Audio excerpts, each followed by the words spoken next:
গভীর রাতে ফুল দিয়ে বাবার কবর জিয়ারত করছে আদরের পুত্র সারফারাজ।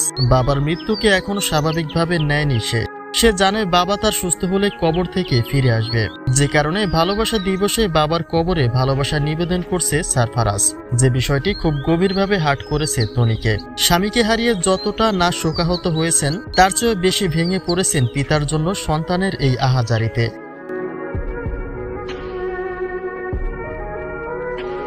সাদাত রহমানের মৃত্যুতে গভীরভাবে শোকাহত হয়েছে তার পরিবার। আজ মৃত্যুর প্রায় 1 মাস হয়ে গেলেও এখনও প্রতিনিয়ত তার স্মৃতি বয়ে বেড়াচ্ছে তার পরিবার। তনি তো বটেই, তার পাশাপাশি সন্তানদের আহাজারি হাট করেছে তার অনুরাগীদের। কেননা এই বয়স্ক সাদাত রহমান অবিরাম ভালোবাসার এক ইতিহাস রচনা করে গেছেন তনির সাথে। তাকে কি করে এত সহজে ভুলে যাবেন রুবায়াত ফাতিমা তনির? স্বামীকে বাঁচাতে চেষ্টায় কোনো ত্রুটি রাখেননি তনি, কিন্তু সময় যখন ফুরিয়ে যায় তখন সকল চেষ্টাই ব্যর্থ হয়, যার ব্যতিক্রম তনির সঙ্গেও ঘটেনি।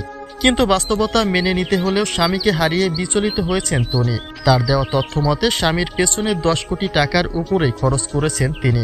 কিন্তু চিকিৎসা বিজ্ঞানের সকল চেষ্টা ব্যর্থ হয়ে শেষ পর্যন্ত স্বামীকে হারিয়ে ফেলেছেন তনি, যার প্রভাবটাই চরমভাবে পড়েছে তনির গোটা পরিবারের প্রতি।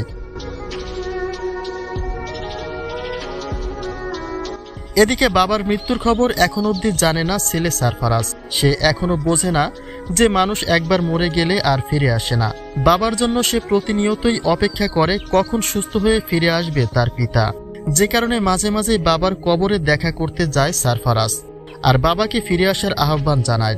সে প্রতীক্ষায় রয়েছে একদিন ফিরে আসবে তার পিতা, আর সে বিষয়টি চরমভাবে মর্মাহত করেছে তনিকে।